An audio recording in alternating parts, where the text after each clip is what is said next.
Hi guys. This week's project that we've been working on is called Artist Trading Cards, and it's another project that we can do using materials that we have laying around the house. And the great part about it is you can use any and all subject matter that you enjoy drawing. So if you really like drawing anime, yours could have anime characters. If you like watercolor, you could use watercolor. Um, any art media will work for this project. I'm going to demonstrate ones that are kind of inspired by projects that we've done at school.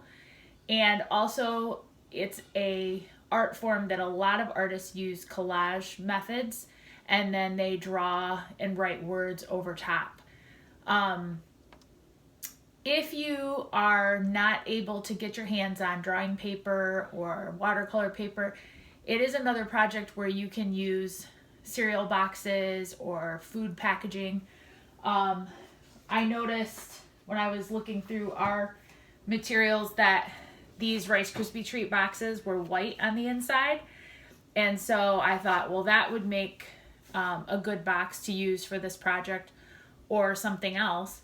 And so I drew 3 artist trading cards on the back of one side of it that look like this. They're kind of inspired by projects that we've done in art class.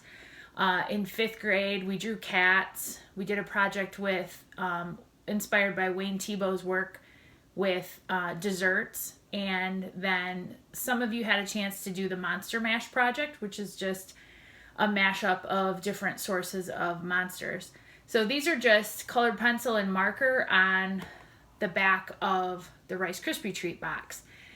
And I usually just start by tracing a playing card, and some artists actually turn the playing card into the piece of art by painting on it, maybe using gesso to make it white. But I will demonstrate that also. And this idea of little art cards came from an artist in Switzerland in 1997, and he created a very large exhibit of tiny art about the size of baseball cards. They're 2.5 by 3.5 inches. And at the end of his show, he asked all of the people in attendance to take one of the art cards home. And so at the end of the exhibit, everybody took a piece of the small art that had been on display. And so it kind of took off with other artists, and there are a lot of artists that trade them through mail, or they'll make arrangements to trade with somebody. They're online. If you Google artist trading cards, you'll see hundreds and hundreds of examples and YouTube videos for demonstration at all different levels. So this could be a project that kindergarten and first graders could do, or all the way up through high school, college, professional artists. The person that originally came up with the idea was a professional artist. So I'll add some demonstrations to this video, and hopefully it can be something that you guys can do on your own at home. Stay safe. So what I'm working with here is just the box from some Rice Krispie treats, and the inside I noticed was white rather than just plain cardboard.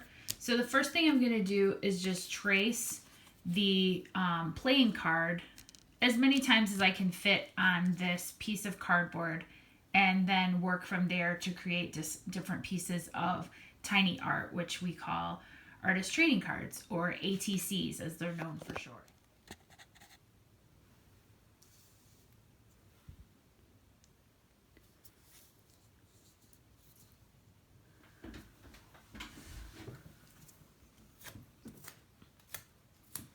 Okay, so I'm going to start by just outlining my cards, and I'm going to use pencil.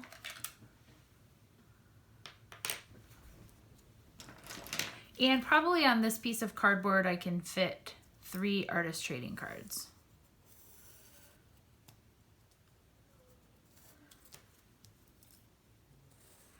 If you don't have any playing cards at home, you can just measure They are 2.5 by 3.5 inches. And some artists just do that and they leave the corners sharp. A lot of artists like the rounded corners like you would have if it was a baseball card or a old photo. Either way is fine. There's also a lot of artists that store their cards in baseball collectors folders with the pages that have the dividers and the little pockets for all the cards. That's also a good way to store them if you're not giving them away or trading. So a common method that a lot of artists like to use is using collage materials. So if you have like an old dictionary that no one's using anymore because a lot of people just look things up in Google or they have online dictionaries, you could use pages from a dictionary. I have a lot of magazine pages because of doing other projects in collage. One thing I like to save when I find them in books is maps, especially like the old National Geographic magazines. You can tell I've already cut some things out of this one. And the map pages make good backgrounds for artist trading cards also. But if we're going to do some that are just inspired by previous projects, in 6th grade, we did portraits that were inspired by Picasso. And so you could do something like that. And for that, we just started with different shaped faces, kind of like an imaginary shaped face. And we started by splitting the face in half. And there were different kinds of eyes that you could add that looked like things Picasso used in his paintings. And we tried to capture like a couple of different feelings in our portraits. So you could do something like that. One side being maybe kind of calm, one side maybe being upset or excited. And then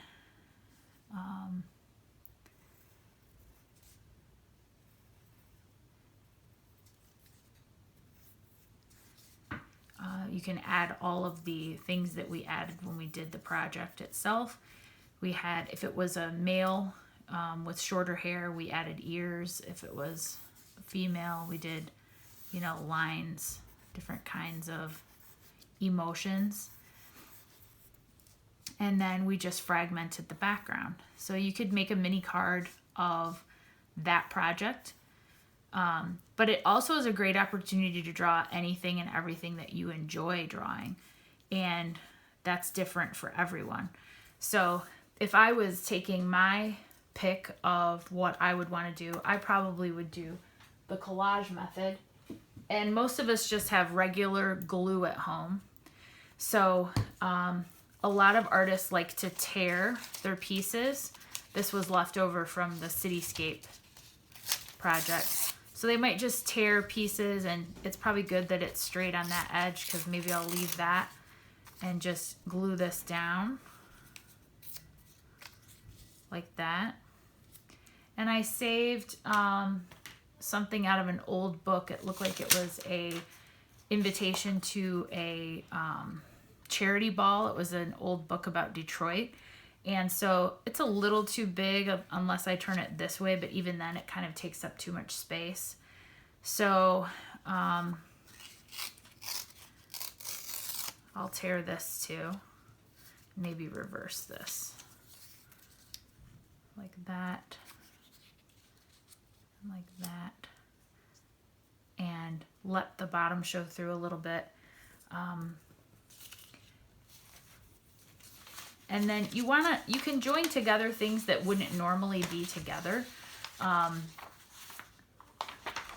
So maybe across the bottom, I put some feathers. And I have this picture from National Geographic that has feathers right here.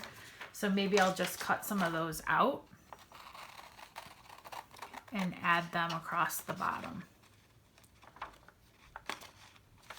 If you wanted to be really exact, you could use an X-Acto knife and cut precisely around the feathers before you add them in.